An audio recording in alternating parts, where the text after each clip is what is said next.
오늘 제 말씀 제목이 알아야 할 것과 항상 해야 할 것입니다. 알아야 할 것과 항상 해야 할 것이란 제목입니다. 혹시 미션 임파서블이라는 영화 들어보셨죠? 보셨습니까? 한 번은 다 이렇게 남자들 좋아하는 영화 아닙니까? 여자분들은 모르겠지만 미션 임파서블이라는 영화가 있습니다. 저는 그 영화 내용도 내용이지만 그 이름을 너무 잘 지은 것 같아요. 미션으로. 그런데 미션 디피컬트가 아니고 미션 임파서블이잖아요. 미션 임파서블. 그런 의미에서 오늘 본문의 내용이 뭐냐 하면 이스라엘 백성들이 이제 가나안 정복 전쟁의 첫 번째 관문으로 요단강을 건너가는 거거든요. 그런데 요단강이 건너가는 이게 바로 사실은 미션 임파서블이죠. 미션 임파서블. 사실 도저히 불가능하거든요. 가능하지 않는데 홍해를 가르신 하나님께서 기적 같은 방법으로 요단강의 물을 막으시고 그 많은 땅으로 200만 명이 넘는 이스라엘 백성들이 건너가게 하셨다는 거죠. 그런데 하루 종일 어쩌면 반나절도 더 걸렸을 것 같아요. 근데 하루 종일 그렇게 200만 명이 다 건넜을 무렵에 하나님 여호수아에게 뜻밖의 명령을 내리십니다. 보통 인간적인 상식이나 군사적인 측면에서 전혀 상상할 수 없는 명령인데요. 하나님께서 여호수아에게 뭐라 말씀하시냐? 매 지파에 대표 선수 하나씩 뽑아서 방금 건너온 요단강을 다시 들어가라는 거예요. 아니 지금 물이 언제 넘칠지 모르는데 겨우 건너왔는데 다시 또 들어가라는 그 강 한가운데 들어가서 제사장들은 지금 백성이 다 끝날 때까지 법궤를 지금 한가운데서 메고 있는 거거든요. 메고 있는데 백성들이 이제 다 건너왔는데 제사장만 나오면 되거든요. 그런데 대표 선수가 다시 들어가서 돌들 다시 하나씩 기념될 만한 돌을 하나씩 갖고 나오라는 거예요. 그게 이제 4장 오늘 우리 읽었던 앞부분에 등장하고 있거든요. 제가 지난번에 한번 말씀드렸는데 제가 매주 말씀을 전하면서 생각해 보니까요. 솔직히 설교는 여러분 들어도 다 잊어버릴 수 있거든요. 그래서 제일 중요한 게 이 본문 말씀을 꼭 한번 읽어보셔야 됩니다. 설교 다 듣고 나서 집에 가서 이 오늘 본문이 아니고 4장 이게 별로 길지 않거든요. 1절부터 이렇게. 그러면 설교가 이런 내용이었구나. 그리고 그때 읽었을 때 여러분에게 딱 들어오는 단어, 문장 이게 여러분 레마야. 이게 중요하거든요. 남들이 하는 이야기 듣는 게 내 신앙이 아니고 내가 말씀하고 직접 부딪혀서 이 말씀이 나한테 와야 이게 진짜 내 말씀이에요. 이걸 붙들어야 되거든요. 보통 사람들이 그러잖아요. 하나님 말씀으로 응답하셨다. 뭐 말씀을 주셨다 할 때 그거거든요. 그러니까 이게 이제 점점 강화되면 하나님이 우리에게 말씀하시는 거죠. 그런데 하나님 우리에게 말씀으로 응답하시려고 해도 내 안에 말씀이 없으면 응답이 안 되는 거예요. 사실. 성경이 없는데 내 안에 말씀이 없는데 어떻게 말씀으로 응답하시겠어요? 물론 하나님이 기적같이 뭐 몇 장 몇 철 이렇게 하실 수도 있지만 그래서 우리가 날마다 큐티하고 말씀을 읽고 말씀을 암송한 이유가 다 그렇게 있거든요. 그래서 어쨌든 여호수아 4장 꼭 읽어보시기 바랍니다. 제가 확인할 방법은 없지만 꼭 집에 가서 이것처럼 읽어보시기 바랍니다. 여러분 사실 두렵고 떨린 마음으로 피곤하고 지친 몸을 이끌고 방금 그 강을 어떻게 건너왔는데 언제 물이 다시 덮칠지 모르는 상황인데 명령이잖아요. 그러니까 강 한가운데로 들어간다는 건 아무리 명령이지만 참 복잡하고 불안한 감정을 이게 어떻게 주체가 안 될 것 같아요. 그러나 그 명령에 순종해서 이제 들어가는 거거든요. 여러분 기억상실증이란 병 아시죠? 그죠? 이 병은 과거를 전혀 기억하지 못하는 병이거든요. 현대 들어서 수명이 점점 길어지니까 노인성 질환 중에 대표적인 질병이 치매라는 게 있습니다. 치매. 우리가 한 번씩 들어본 알츠하이머 같은 게 치매 일종인데 치매의 거의 70%가 알츠하이머입니다. 치매는 처음부터 단기 기억 상실부터 시작해서 나중에는 자신이 누군지 어디에 살았는지 전혀 아무것도 기억할 수 없는 병이 바로 기억상실증 치매입니다. 근데 여러분 신앙에 있어서도 기억상실증이라는 병이 있어요. 신앙도. 그것은 바로 우리 믿는 사람들이 과거에 하나님 나에게 어떤 능력을 주셨는지 어떤 은혜를 베푸셨는지 다 잊어버리고 사는 거예요. 이게 신앙의 기억상실증이거든요. 우리가 인생을 살면서 가장 큰 불행은 기억할 만한 추억거리가 없는 인생이라는 거예요. 그래서 보통 연애할 때도 많이 다투는 게 별로 추억거리가 없다는 거죠. 그래서 다양한 이벤트 통해서 뭐 연인들한테 추억 만들어주게 하는 회사도 있다. 이런 이야기 들은 적이 있는데요. 마찬가지로 부모가 자식에게 물려주시는 선물 가운데 한 가지는 바로 아름다운 추억입니다. 그 중에서도 저는 신앙의 추억, 신앙의 유산이야말로 가장 아름다운 추억 중에 1순위라고 생각합니다. 이 유산을 제대로 물려주지 않으면 우리 다음 세대는 영적인 사사기 시대를 맞이할 것입니다. 그래서 저희 드사랑교회 핵심 가치 마지막이 뭐냐? 신앙을 유전이 아닌 유산으로 물려주기를 자랑스러워하는 교회입니다. 여러분, 그만큼 인간은 나이가 들수록 추억을 먹고 산다고 말할 수 있거든요. 우리의 신앙생활도 하나님 앞에 추억할 만한 간증이 있어야 돼요. 아, 그때 하나님 나를 이렇게 이끌어 오셨지. 아, 하나님이 그때 나에게 이렇게 역사하셨지. 여러분, 우리가 인생을 살다 보면 힘든 때가 있잖아요. 힘든 시간이 있잖아요. 그 힘든 시간을 버틸 수 있는 게 어떻게 버티냐? 하나님이 나를 이끌어 오셨다는 그 간증, 하나님이 그렇게 역사하셨다는 그 추억, 이게 나를 버티게 하는 힘이거든요. 오늘 본문에 등장하지 않지만 지도자 여호수아는요, 명령을 내린 다음에 이 상상을 해보면, 물론 제가 주석도 찾아봤지만 12명의 리더들과 함께 강으로 들어간 거예요. 명령만 내린 게 아니고 본인도 솔선수범해서 여호수아도 직접 들어가서 돌을 갖고 나왔을 거라는 거예요.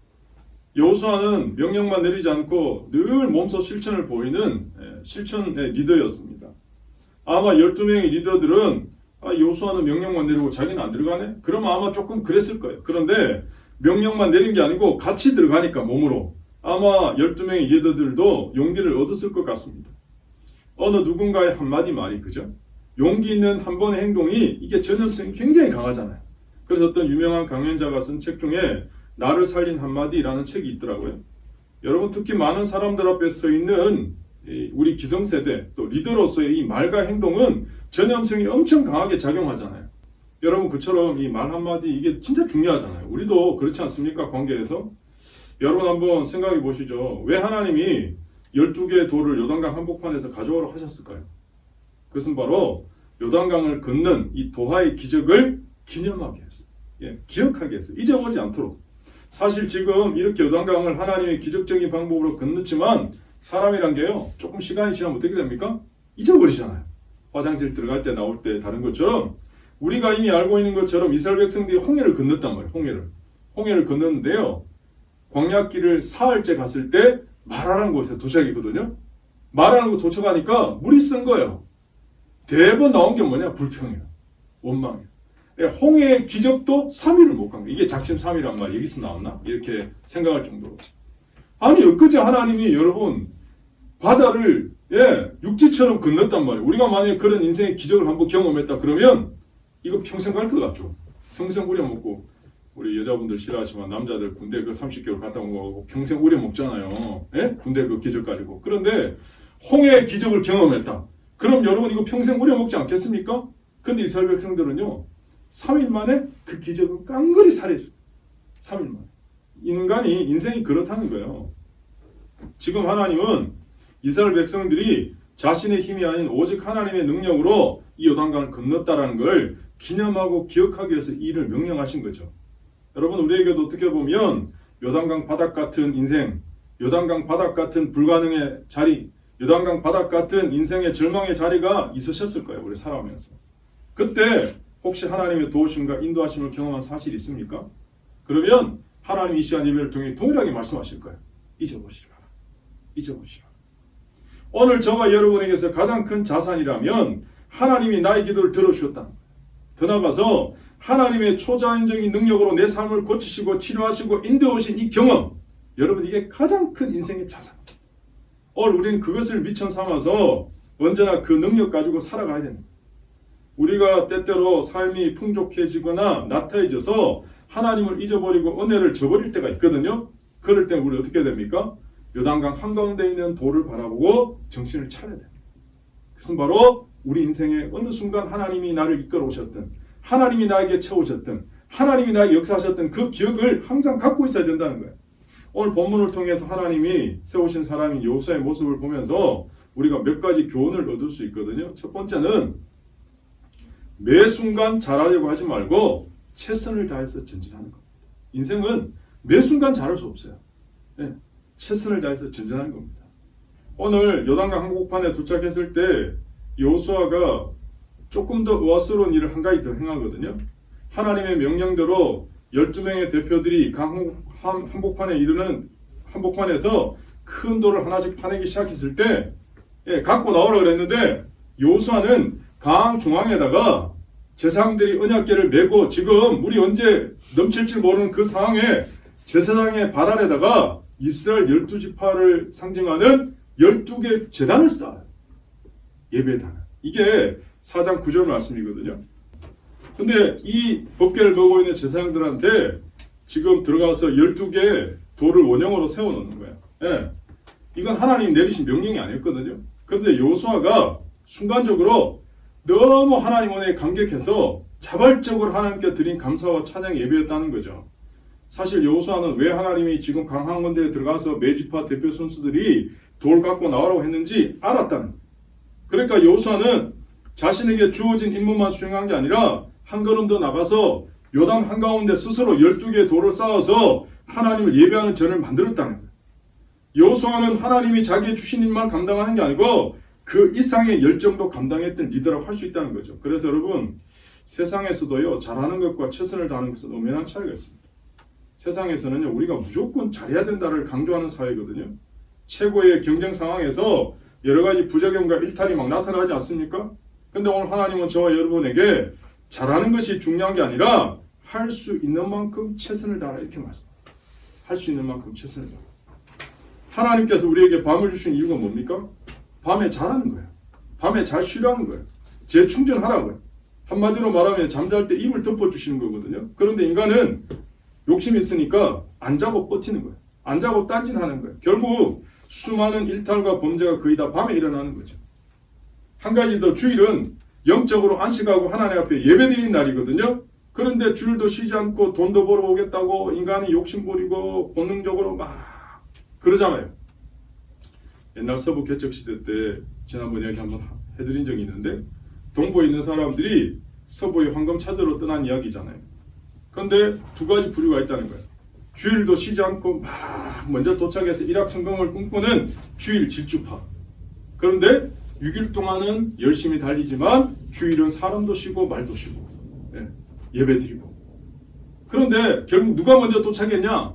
주일도 안 쉬고 막 말 타고 달리는 그 사람들이 먼저 도착할 줄 알았는데 그렇게 달리다 보니까 사람도 지치고 말도 아프고 중간에 서로 막 다투고 싸우고 난리 나고. 그런데 주일은 쉬고 재충전한 사람들이 훨씬 더 빨리 도착하게 됐다는 거죠. 그러므로 내가 아무리 열심히 최선을 다해도 아쉬움이 남는 게 여러분 인생 이치거든요. 그럼 여러분 어떻게 해야 됩니까? 그럴 때 우리 인생을 살면서 최고와 최선의 맨 마지막 순간은 하나님께 맡기는 거예요. 하나님께 맡기는 거예요. 오늘도 우리의 삶의 자리에서 막힌 모든 문제와 상황을 하나님께 한번 맡겨보시기를 축복합니다. 이게 맡기는 게 믿음이에요. 가나안을 목전에 둔 눈앞에 둔 이스라엘 백성들이 모세를 통해서 말씀하잖아요. 그게 신명기거든요. 여러분 매일 성경 신명기 하시는데 신명기 모세 설교에 보면 하나님을 의지하라 이런 표현이 있거든요. 이게 옛날 개혁에는 부종하고 이렇게 부종하고 이게 새로 개혁 개정에는 의지하고 이런 표현이거든요. 이 의지한다, 부종한다는 말은 뼈와 살이 딱 붙은 것처럼 딱 붙어 있다. 요한복음 15장에 있는 포도나무와 가지가 붙어있는 이 표현이 똑같은 거예요. 이 표현이 부종하고 의지하고라는 표현이거든요. 하나님을 의지해라 이 표현은 포도나무 가지가 포도나무에 붙어있으니 딱 붙어있으라. 다시 말해서 결국 우리의 삶에 있어서 성공하느냐 실패하느냐는 얼마나 하나님께 내가 잘 붙어있느냐로 결정된다. 여러분 2024년 포도나무 대신 예수님께 잘 붙어 계셔서 우리의 삶을 승리하시기를 축복합니다. 두 번째는 신앙의 좋은 추억이 승리로 이끄는 버팀목이 됩니다. 200만 명이 넘는 이스라엘 백성들이 온종일 강을 건너는 동안 제사장들은요 그 무거운 언약궤를 하루 종일 메고 있잖아요. 언제 물이 덮칠지 모르는데 요단 한가운데 제사장이라는 이유 때문에 버티고 있어야 되는 거거든요. 이게 4장 10절인데 그래서 여러분 어느 조직이든지 단체든지 리더가 된다는 건 언제나 책임과 인내가 따르는 겁니다. 이들에게는. 로마 신화에 나오는 하늘 버티고 서 있는 아틀라스 있잖아요. 하늘을 그냥 버티고 있잖아요. 묵묵히. 그런 것처럼 요단강 한가운데서 하나님 말씀에 순종해서 지금 버티고 있는 제사장들 한번 생각해 보세요. 우리는 가끔씩 지도자들을 너무 쉽게 비판하고 욕을 막 서슴지 않고 하는 경우들이 있잖아요. 그러나 영적 지도자들이 미우나 고우나 그렇게 말씀 붙들고 묵묵히 자리를 지키고 도망가지 않고 포기하지 않으니까 우리가 요단강을 무사히 건넜다는 걸 알아야 되거든요. 드디어 언약궤를 맨 제사장들이 마지막으로 강에서 나와서 육지에 발이 딱 닿았을 때 강물이요 그냥 성난 물결처럼 이전의 강물로 쫙 흘러간. 아마 이스라엘 백성들은요, 잠시 내가 이 꿈에서 깼나? 어안이 벙벙했을지도 몰라요. 그게 오늘 본문 18절이거든요. 18절 이렇게 나오거든요. 여호와의 언약궤를 맨 제사장들이 유단 가운데서 나오며 그 발바닥으로 어떻게 해요? 육지를 밟는 동시에 요단물이 본 곳으로 도로 흘러서 전과 같이 언덕에 엎졌더라 이렇게 나와요. 사실 우리가 겪는 인생의 수많은 난관들도 하나님과 함께 진짜 동행할 수 있다면 꿈같이 장애물을 뒤로 하고 건너가게 될 것입니다. 문제는 하나님이 함께 하시는 이게 중요하잖아요.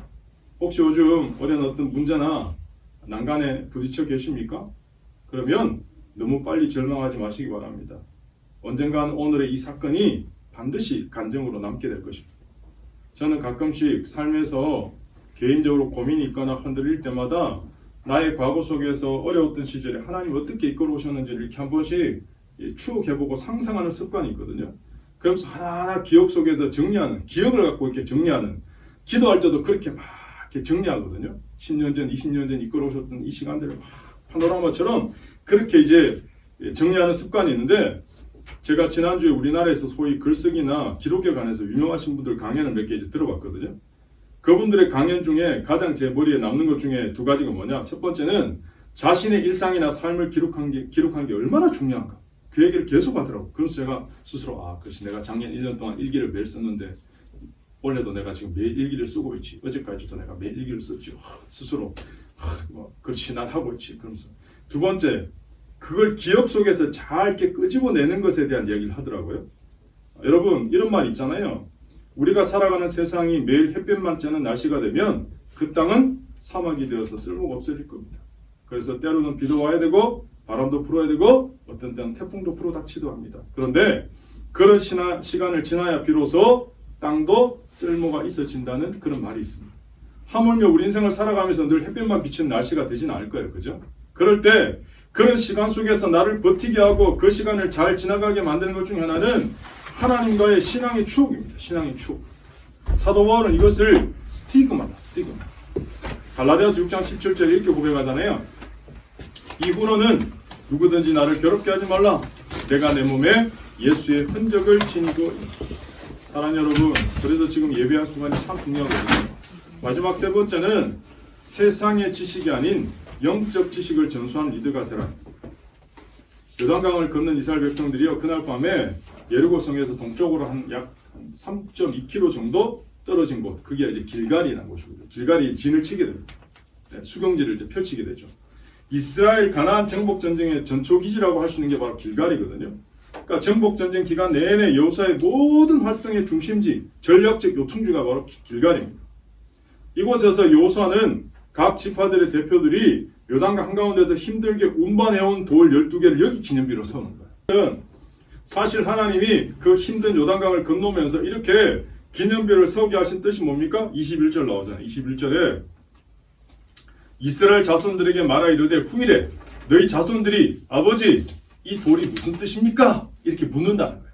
아니면 손자들이 그렇게 물을 때 22절에 이렇게 대답하라는 거죠. 자, 이스라엘 백성들이 많은 땅을 밟고 이 요단을 건넜다는 거예요. 하나님이 이 요단물을 너희 앞에서 마르게 하셔서 건너게 하신 건 너희 믿음의 조상들이 홍해를 말리게 하시고 하나님이 건너게 하신 것 똑같다. 지금 그 얘기를 하는 거거든요. 하나님은 지금 아직도 태어나지 않은 후손들까지 생각하고 계십니다. 우리는 당장 앞일만 지금 걱정하고 있는데 하나님은 자자손손 이 신앙을 어떻게 이어갈지를 생각하고 계셨다는 거예요. 확실히 하나님의 생각 깊이와 우리들의 얇은 생각과는 엄청난 차이가 있다는 걸 알 수 있죠. 하나님은 자손 대대로 우리 인생의 시작과 끝이 하나님 손에 달려있다는 걸 가르치기 위해서 지금 일을 시작하신 거예요. 우리는 종종 순간의 위기만 모면하면 땡이 다 이렇게 전부 다 이렇게 생각할 때가 많은데 그래서 당장 먹고 살기 위해서 잘 살기 위해서 위기를 벗어나기 위해서 급급한데 하나님은 보다 더 중요한 걸 생각하시는 거예요. 보다 더 멀리를 보고 계시는 거죠. 하나님은 이미 광야 시절 여호수아의 전임자 모세를 통해서 계속 강조하신 게 뭡니까? 요즘 신명기에 계속 하나님 말씀하시는 게 자녀들에게 가르쳐야 할 신앙교육에 대해서 계속 강조하시잖아요. 예. 그렇지 않으면 그들이 그토록 갈망했던 물질적 풍요나 안정이 오히려 다음 세대의 영혼을 병들게 하고 축복의 근원인 하나님을 잊어버리게 만든다는 거예요. 그럼 어떻게 돼요? 결국은 멸망된다. 예. 수년 전에 출판돼서 지금은 이제 절판된 책이 있거든요. 공부하는 유대인이라는 책이 있습니다. 공부하는 유대인. 이 책을 읽어보니까 한국계 유대인인데 하버드를 졸업하고 구글에 입사한 릴리 마골린이라는 사람이 자기 엄마, 유대인 엄마가 이제 자기를 입양했거든요. 그 유대인 부모님의 자녀 교육법을 소개한 책입니다. 그 책에서 자식은 하나님이 부모에게 준 선물 혹은 하나님께 빌린 존재임을 인식하라, 이런 내용이 있어요. 그러면서 미국을 비롯한 서구 선진국가에서 탑 클래스를 차지해온 그 민족인 유대인들의 우성을 이렇게 이야기합니다. 그들의 우성의 비결에 대해서 스탠포드 대학교인 심리학자 젠센의 흥미로운 연구 결과를 발표하거든요. 유대인들은 기본적인 IQ가 백인과 동등하거나 오히려 일본이나 한국계보다 낮다는 거예요. IQ는. 그럼 도대체 그들에게 무슨 특별한 비결이라도 있나? 살펴보니까 바로 부모님에게 물려받은 신앙의 힘이라는 거죠. 근데 이 신앙의 힘은 어떤 거냐? 어떤 천대를 받아도 절대로 기죽지 않고 당당한 꿈을 가지고 살아가는 힘이라는 거예요. 하나님의 법대로 살면 어디서든지 최고가 될 수 있다는 이 자신감. 그래서 어떤 분야에 뛰어들든지 머리가 되겠다는 비전이 확실하다는 거예요. 그래서 그들은 자신의 삶이 하나님의 꿈을 이루는 결정체다. 그렇게 고백하고 살아가는 거예요. 모든 분야에서. 한편 미국의 명문 아이빙리그에 재학하고 있는 한국 대학생들의 70%가 성적이 하위권이에요. 분명히 입학할 때는 성적이 백인 학생들과 비등했는데 입학해서 시간이 가면 갈수록 점점 성적이 떨어지는 거예요. 하버드 대학교에 낙제를 하면 1년 정학시키는 제도가 있는데 수년 전에 10명의 아시아계 낙제생이 있었거든요. 그 10명 중에 9명이 한국계였어요. 9명이 한국 사람이었어요. 놀란 하버드 대학교 학자들이 연구해 보니까 조사가 어떻게 나오냐? 한국계 낙제생들은 하버드 대학교 입학만을 인생의 목표로 삼았지 그 이상의 장기적인 인생의 목표와 꿈이 전혀 없었다. 여러분, 길갈은 히브리어로 굴러갔다, 지나갔다, 둥근 원, 이런 뜻이거든요. 길갈에 12도를 세웠다는 건 홍해를 건넌 것 같이 하나님의 인도하심을 따라 요단강을 새로 건너와서 새로운 땅이 들어왔다, 이런 의미거든요. 지난 수백 년 동안 애굽 땅에서 노예로 살았던 한과 절망과 고통으로 얼룩졌던 그 지난날의 과거를 다 단절시키고 이제는 새로운 땅에서 비전과 소망이 살아 숨쉬는 기회의 땅에서 하나님과 함께 전진하라, 이런 뜻이에요. 그런데 그 가운데서 육체는 옮겨왔는지 몰라도 아직도 정신과 영혼은 과거의 노예 근성을 버리지 못한 사람들이 섞여 있을 수 있잖아요. 그들 중에는 쉽게 남을 원망하고 비겁해지고 열등감 많고 남에게 의지하려는 등 부정적인 노예 근성이 아직도 남아있는 사람들이 있었다는 거예요. 그래서 하나님은 요단강을 넘는 바로 그 순간에 이스라엘 백성들에게 12도를 세우게 하시고 각 지파를 상징하는, 그리고는 완전한 새 사람, 새 민족으로 다시 태어났음을 기억하라, 상기시키는 거예요. 그래서 고린도서 5장 17절에 그런즉 누구든지 그리스도 안에 있으면 새로운 피조물이라, 이전 것은 지나갔으니 보라 새 것이 되었다. 오늘 하나님이 여러분에게 동일하게 예배를 통해 말씀하시거든요. 너희는 이전 일을 기억하지 말며 옛적 일을 생각하지 말라. 보라 내가 새 일을 행하리니 이제 나타낼 것이라. 너희가 그것을 알지 못하겠느냐? 반드시 내가 광야의 길을 사막의 강을 내리니 이 백성은 내가 나를 위하여 지었나니 나의 찬송을 하게 하려 합니다. 여러분, 그 어떤 사람도 미래를 정확하게 예측할 수 없잖아요. 타임머신을 타고 만약에 우리가 이제 과거를 한번 돌아가 봅시다. 5년 전에 우리가 지금 누리고 있는 모든 것은 다 과거의 산물 아닙니까? 과거에 생각하고 계획했던 것들, 만난 사람들, 읽은 책들, 우리가 과거에 심은 것들의 열매가 지금 현재 나의 모습이거든요. 지금 내가 살고 있는 현실이 불만족스럽다면 과거의 어느 순간에 내가 좋지 않은 선택을 했기 때문일 것입니다. 만약에 과거로 타임머신 타고 돌아가서 과거를 고쳐서 현재가 달라질 수 있다면 기꺼이 과거로 돌아가서 아마 과거의 그 잘못된 걸 고치려 할 거예요. 그런데 여러분, 불행하게도 우리는 과거를 고칠 수 없잖아요. 그럼 반대로 타임머신 타고 다시 5년 후에 우리 미래를 한번 날아가 보죠. 지금 우리가 지금 하고 있는 이 모든 것들이 앞으로 미래의 우리의 삶의 결과다. 현재 내가 생각하고 계획하는 거, 지금 만나고 있는 사람들, 내가 읽고 있는 책들, 내가 지금 현재 노력하고 있는 것들, 심고 있는 모든 뿌리는 이 씨앗의 열매가 5년 후의 결과물이다. 여러분, 우리의 미래가 어둡다면 그건 지금 좋지 않은 선택을 하고 있기 때문이거든요. 만약에 나의 지금의 현재를 고쳐서 미래가 달라질 수 있다면 기꺼이 우리는 이 현재를 고쳐야 됩니다. 어떤 사람이 죽어 무덤에 묻혔는데 그 무덤의 묘비에 이렇게 적혔대요. 24세 사망 70에 묻힘. 이렇게 24세 사망 70에 묻힘. 이 사람은 70세에 죽어서 땅에 묻혔지만 실질적으로 24살 때 미래를 다 잃어버리고 실질적으로 아무 생각 없이 살았다는 거예요. 전 오늘 예배를 통해서 우리 모두의 하나님의 소망, 하나님의 비전이 부어주기를 정말 축복합니다. 요즘 저도 하나님 앞에 개인적으로 간절히 기도한 제목 중 하나는 뭐냐? 하나님, 제가 마지막까지 달려갈 하나님 비전이 무엇입니까? 그 기도하고 있거든요. 오늘 여러분, 앞으로 여러분의 5년 후, 10년 후를 좀 바라보고 이 예배를 드리고 여러분 삶을 계획하시고 뛰면 좋겠습니다. 이스라엘 자손들에게 아주 중요한 약속 하나가 있는데요. 그것은 어려울 때 하나님을 의지하고 부르짖으면 하나님의 기적이 나타난다는 거예요. 이게 하나님의 백성들이 세상을 이길 수 있는 비법이거든요. 그러므로 여러분 오늘 살아계신 하나님을 온전히 붙드시기를 축복합니다. 오늘 제 설교 제목이 알아야 할 것과 항상 해야 될 거잖아요. 알아야 할 것과 항상 해야 될 것. 뭘 알아야 됩니까? 오늘 본문을 보시면 마지막 24절에 그렇게 이야기하거든요. 모든 백성으로 하여금 하나님의 손이 강하신 것을 알아야 된다. 이스라엘 백성이 아니고 이스라엘 백성들의 이 삶을 이끌어 오신 하나님의 그 역사를 주변 사람들이 보고 와, 하나님이 진짜 살아계시는구나. 하나님이 진짜 제 백성을 보호하시는구나. 하나님이 진짜 제 백성의 인생을 책임지시는구나. 역사를 이뤄가시는구나. 그분을 알게 한다는 거예요. 그럼 똑같은 거죠. 오늘 저와 여러분 누굽니까? 하나님의 백성이잖아요. 오늘 저와 여러분은 하나님의 백성으로 이 땅을 사는 거예요. 그럼 오늘 우리의 인생, 우리 앞길을 누가 책임지는 거예요? 살아계신 하나님이 책임집니다. 살아계신 하나님이 우리 인생을, 우리 가정을, 우리 자녀를 책임지실 줄을 믿습니다. 여러분 이게 중요한 거예요. 이게. 그래서 항상 뭘 하라는 거예요? 항상 여호와를 경외하라. 항상 여호와를 경외하라 그러니까 잠언이 딱 생각나더라고요. 잠언의 대표적인 구절이 뭡니까?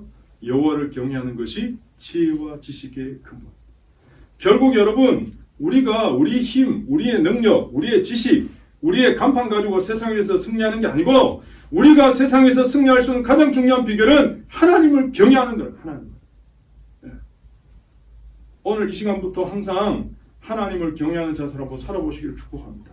그게 바로 오늘 이 땅을 살아가는 우리가 승리할 수 있는 원리이자 비결입니다. 제가 3가지 말씀드렸거든요. 첫 번째, 매 순간 잘하려고 하지 말고 최선을 다해서 전진하라. 두 번째, 신앙의 좋은 추억이 승리로 이끄는 버팀목이 된다. 마지막 3번째, 세상의 지식이 아닌 영적 지식을 전수하는 리더가 되시기를 축복합니다. 왜냐하면 하나님은 택한 하나님의 백성들을 끝까지 인도하시고 책임지시기 때문입니다. 오늘도 하나님께서 나의 인생과 모든 것의 주인 되심을 믿고 하나님만을 의지하시고 언제나 오직 모든 것을 주님을 위해 살아가시는 여러분들이 되시기를 다시 한번 예수님 이름으로 축복합니다.